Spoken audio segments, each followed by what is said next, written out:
দেখানো হচ্ছে একদল মানুষ যাদের আঙ্গুলগুলো লম্বা লম্বা তামার, গাল এভাবে হ্যাঁচড়াচ্ছে, নিজের গাল নিজে হাসড়াচ্ছে এবং নিজের দেহ থেকে গোশত তুলে ফেলছে, ভক্ষণ করছে। নবীজি জিজ্ঞাসা করলেন সাল্লাল্লাহু আলাইহি ওয়াসাল্লাম, এরা কারা, কি কারণে এদের শাস্তি হচ্ছে? তাকে বলা হলো, এরা আপনার উম্মতের সেই সব ব্যক্তি যারা সবসময় গীবত আর সমালোচনায় ব্যস্ত থাকে। এবার নবীজি দেখছেন এক শ্রেণীর মানুষ, পেট এইরকম ফোলা, অট্টালিকার মতো পেট ফোলা, আর ভিতরে সাপ কিলবিল করছে, এবং এদেরকে রক্তের নদীতে ফেলে মাথাটা ফাটিয়ে দেওয়া হচ্ছে। নবী জিজ্ঞাসা করলেন সাল্লাল্লাহু আলাইহি ওয়াসাল্লাম, এরা কারা? এরা আপনার উম্মতের এই সব ব্যক্তি যারা ছিল সুদখোর, রিবাখোর। মানে এই উম্মতের অন্যতম বড় সমস্যা হবে রিবা, যেটা আমি বলেছি, প্রতিটা সেক্টরে রিবা। সবচেয়ে নিম্ন পাপ নিজের মায়ের সাথে জেনা করা, সবচেয়ে উচ্চ পাপ আল্লাহ এবং তার রাসূলের সাথে যুদ্ধ করা, এটা হলো সুদ। এবং এর বাস্তবতা হচ্ছে এই, ধনী দিন দিন ধনী হবে, গরিব দিন দিন গরিব হবে, এটা বাস্তবতা। রক্ত চুষে খাওয়া হয়, এই কারণে রক্তের নদীতে ফেলা হয়েছে। এবং সাপ খেয়েছে তারা, সাপ খেয়ে পেট ফুলিয়ে ফেলেছে। আর একটা হাদিস আগেই বলেছি, যে দেয়, যে নেয়, যে সাক্ষী থাকে, যে লিখে রাখে, সবাইকে সমানভাবে লায়নত করেছেন নবী সাল্লাল্লাহু আলাইহি ওয়াসাল্লাম। নবীর লায়নত নিয়ে হাউজে কাউসারের পানি কোশ্চিন কালো পাবেন না, কবরের উত্তর দিতে পারবেন না। এমনকি নবী সাল্লাল্লাহু আলাইহি ওয়াসাল্লামের সুপারিশ আপনার কপালে নাও জুটতে পারে, সতর্ক হয়ে যান। তিনি আসছেন, দেখলেন এক শ্রেণীর মানুষ আগুন, বড় বড় আগুনের দলা, এগুলো মুখে ঢুকাচ্ছে, পিছনের রাস্তা দিয়ে বের হয়ে যাচ্ছে। নাউযুবিল্লাহ পড়ি আমরা। জিজ্ঞেস করা হচ্ছে, কারা এরা? মর্মান্তিক শাস্তি হচ্ছে।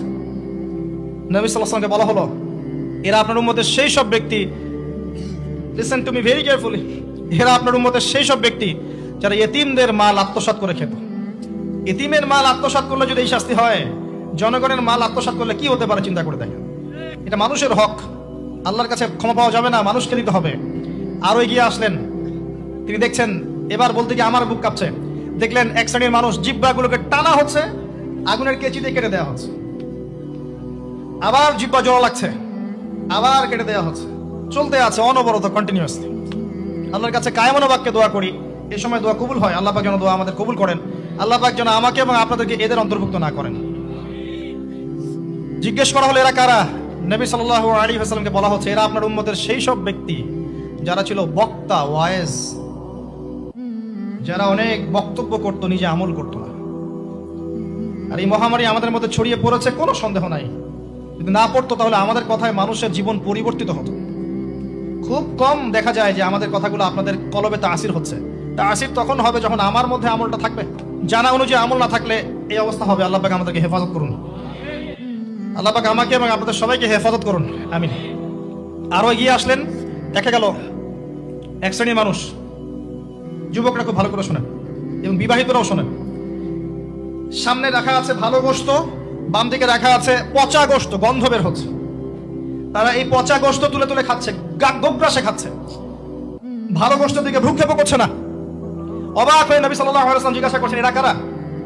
তাকে বলা হচ্ছে, এরা আপনার উম্মতের সেই সব ব্যক্তি যাদের ঘরে পবিত্র স্বামী ছিল, বাইরে অন্য পরপুরুষের সাথে প্রেম করেছে, যাদের ঘরে পবিত্র স্ত্রী ছিল, বাইরে পরকিয়া করেছে।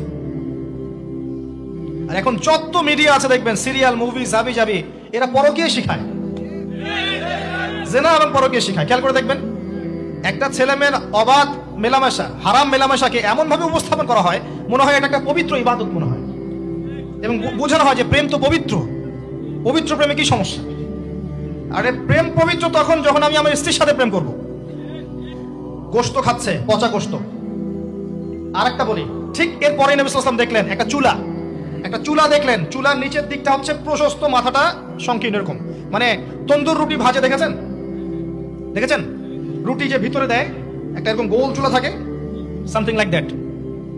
নিচে দাউ দাউ করে আগুন জ্বলছে, আর এখানে কিছু মানুষকে জ্বালানো হচ্ছে। যখন নিচ থেকে আগুন এরকম করে আসছে, তখন এরা আগুনের তাপে উতলে উঠছে, আগুন নিচে নেমে যাচ্ছে, এরা আবার আস্তে আস্তে নিচে নেমে যাচ্ছে। এভাবেই হাদিসে ব্যাখ্যা করা আছে। নবী সাল্লাল্লাহু আলাইহি ওয়াসাল্লাম জিজ্ঞাসা করলেন, এরা কারা? বলা হলো, এরা আপনার উম্মতের সেই সব ব্যক্তি যারা জেনায় লিপ্ত ছিল। তিনি আরো এগিয়ে গেলেন, জেনা সম্পর্কে কয়েকটা হাদিস এসেছে। তিনি এগিয়ে গেলেন, দেখলেন একটা জায়গা যেখান থেকে দুর্গন্ধ বের হচ্ছে, পাবলিক টয়লেটের চেয়ে প্রকট দুর্গন্ধ, মনে হচ্ছে পাবলিক টয়লেট। নবী জিজ্ঞাসা করলেন সাল্লাল্লাহু আলাইহি ওয়াসাল্লাম, কোন জায়গা থেকে এরকম দুর্গন্ধ আসছে? তিনি বলেন, এটা হচ্ছে জেনাকার, এবং জেনাকারীদেরকে আযাব দেওয়া হচ্ছে, ওদের রক্ত মাংসের পুজের গন্ধ এগুলো। দেখলেন এক শ্রেণীর মানুষকে একটা শরবত খাওয়ানো হচ্ছে, শরবত জাহান্নামীদের রক্ত মাংস পুজের নির্মিত। তার নাম হচ্ছে তিনাতে খাবাল। কি নাম? তিনাতে খাবাল। কাদেরকে খাওয়ানো হচ্ছে? যারা এই উম্মতের মাদক সেবন করতে, এদেরকে খাওয়ানো হচ্ছে। আমি আপনাকে একটু পিছনে নিয়ে যাই। আলোচনা শুরু করেছিলাম যেখান থেকে, ওই যে মৌলিক সমস্যাগুলো যেটা বলেছিলাম এই উম্মতের মধ্যে এখনো আছে, এটাই সেই পাপগুলোর শাস্তি যেটা কিয়ামত পর্যন্ত উম্মতের মধ্যে থাকবে। মাদক, পর্নোগ্রাফি, এই যে আপনার বিহায়াপনা, জেনা, সুদ, এগুলো এখনকার মৌলিক সমস্যা। এগুলোই হবে এই উম্মার বড় বড় সমস্যা, যার কারণে উম্মতের বেশিরভাগ মানুষকে ওখানে আযাব দেওয়া হচ্ছে। আল্লাহ পাক আমাদেরকে হেফাজত করুন। এরপর এভাবে তিনি আরো কিছু শাস্তি দেখেছেন। দেখে আসার পথে জাহান্নামের যে বর্ণনা দিয়েছেন যে বেশিরভাগ মানুষ সেখানে হচ্ছে জাহান্নামে নারী জাতি।